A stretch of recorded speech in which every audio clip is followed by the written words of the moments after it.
certains membres de ce comité scientifique du Saint-Paul ont dû rejoindre ce comité scientifique au niveau de la présidence pour pouvoir apporter leurs contributions à la gestion de la crise.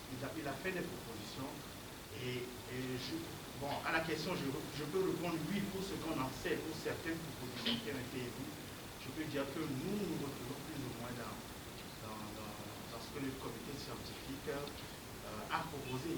Mais ce comité scientifique n'a pas force de décision. Ce n'est pas le comité scientifique qui prend les décisions, qui les applique. Il propose et d'autres personnes prennent la décision. Donc il peut proposer et ces propositions ne sont pas prises en compte. C'est ça en fait, c'est plus ou moins la réalité, c'est ce que je peux dire par rapport à cette question. Alors, qu'est-ce que le Saint-Paul fait pour appuyer la population dans la lutte contre cette pandémie? Nous avons mis en place effectivement un projet dénommé Solidarité personnelle soignante Togo qui a servi à collecter des fonds et même des dons en nature pour venir en aide au personnel de santé. Parce que justement, nous le savons le plus, notre système de santé est défaillant. Si nous devions attendre que les autorités politiques et sanitaires mettent en place ce qu'il faut pour nous protéger nous-mêmes, je pense qu'on ne s'en serait pas sorti. Donc très tôt, nous avons collecté du matériel pour aider nos camarades dans les différentes formations sanitaires. Et dans nos actions également, nous avons mis l'accent sur la sensibilisation. Il y a des membres du Saint-Paul qui sont montés créneaux sur les médias pour sensibiliser la population sur les mesures barrières. Nous avons mis en place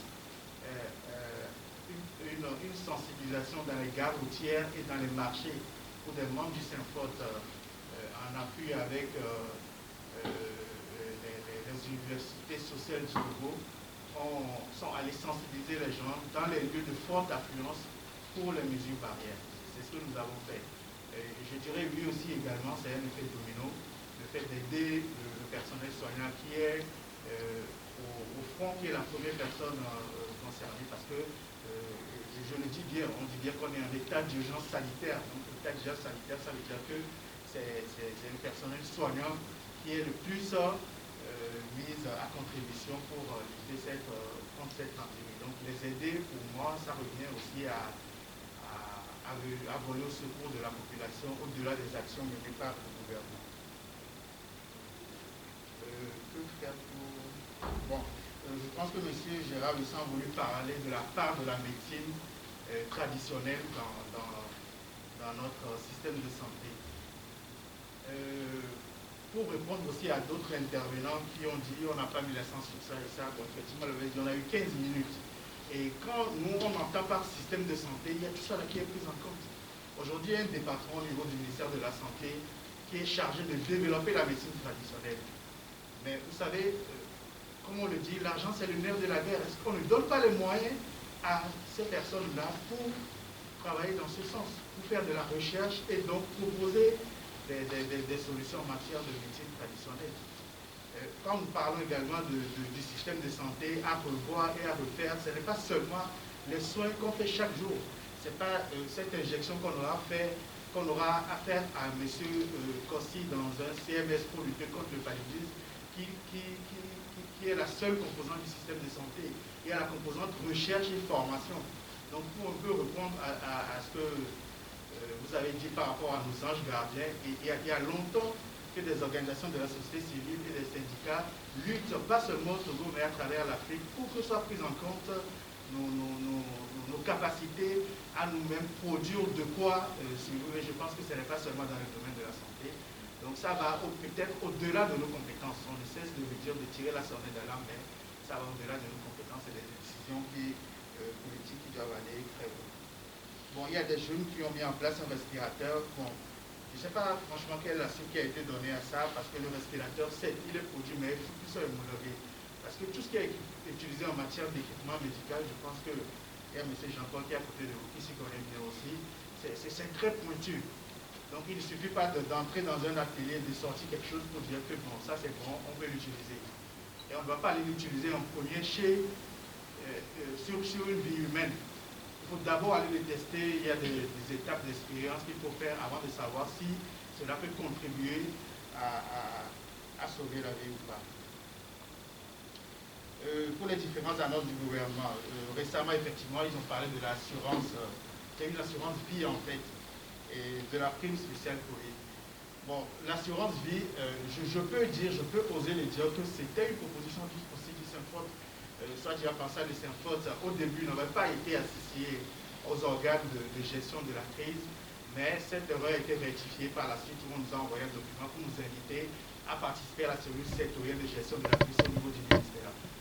Les autres syndicats, comme les syndicats des transporteurs, ont été appelés à participer au comité national de gestion de la riposte, qui est en fait l'organe de décision un peu au-dessus du ministère, mais le Saint-Faute n'a pas été appelé. Donc cette proposition fait partie plus ou moins des propositions du Saint-Faute, c'est une assurance vie pour qu'un personnel soignant qui contracte la COVID-19 dans l'exercice de sa protection puisse être couvert tant du fait de la morbidité que ça donne, son immobilisation sur 15 à 21 jours, ou en cas de décès, que sa famille puisse bénéficier d'une prime d'assurance vie.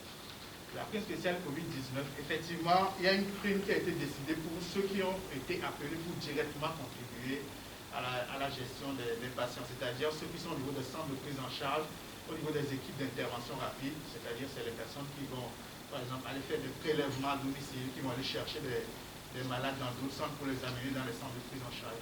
Il y a une prime qui a été décidée par le gouvernement pour eux. Mais au niveau du Saint-Faute, nous avons proposé, toujours au niveau de la cellule sectorielle, au niveau du ministère, qu'il faut pouvoir donner une prime à tout le corps soignant. Parce que de toutes les façons, même si ils ne sont pas appelés directement à intervenir dans les centres de prise en charge ou à s'occuper des personnes qui sont suspectes, c'est eux qui reçoivent en premier. C'est le premier rempart. Donc il y a un risque avéré qu'il ne faut pas négliger. Il y a des primes de risque contagion qui existent déjà dans le système de rémunération de tous les agents de santé, mais on aimerait que pour la COVID-19, il y ait une prime spéciale pour ça. Les questions sont un peu trucs, mais j'aimerais quand même les utiliser au-delà de l'heure, précisément. En termes d'équipement, je ne sais pas si vous parlez des équipements de protection individuelle. Si oui, l'annonce est faite. En fait, malheureusement, c'est ce qui se passe toujours avec nos gouvernements. Ils font de grandes annonces, mais sur le terrain, on ne reçoit pas ça. Pendant des années, on nous a rabâché les oreilles que vous arrivez aux urgences du centre hospitalier universitaire sur la UPIO, au niveau des urgences chirurgicales, vous êtes pris en charge pour les premiers soins, ce qui est totalement faux. Je ne sais pas si certains parmi vous ont déjà fait cette expérience, mais quand vous arrivez, un accidenté qui n'a pas de parents à côté pour payer les soins, mais un Guillaume peut mourir parce que les médecins aussi n'ont pas les moyens de mettre en place ça. Il y a des discours qui sont allés même jusqu'à dire qu'on a donné l'équipement aux médecins, mais qu'ils l'utilisent pour leurs propres besoins.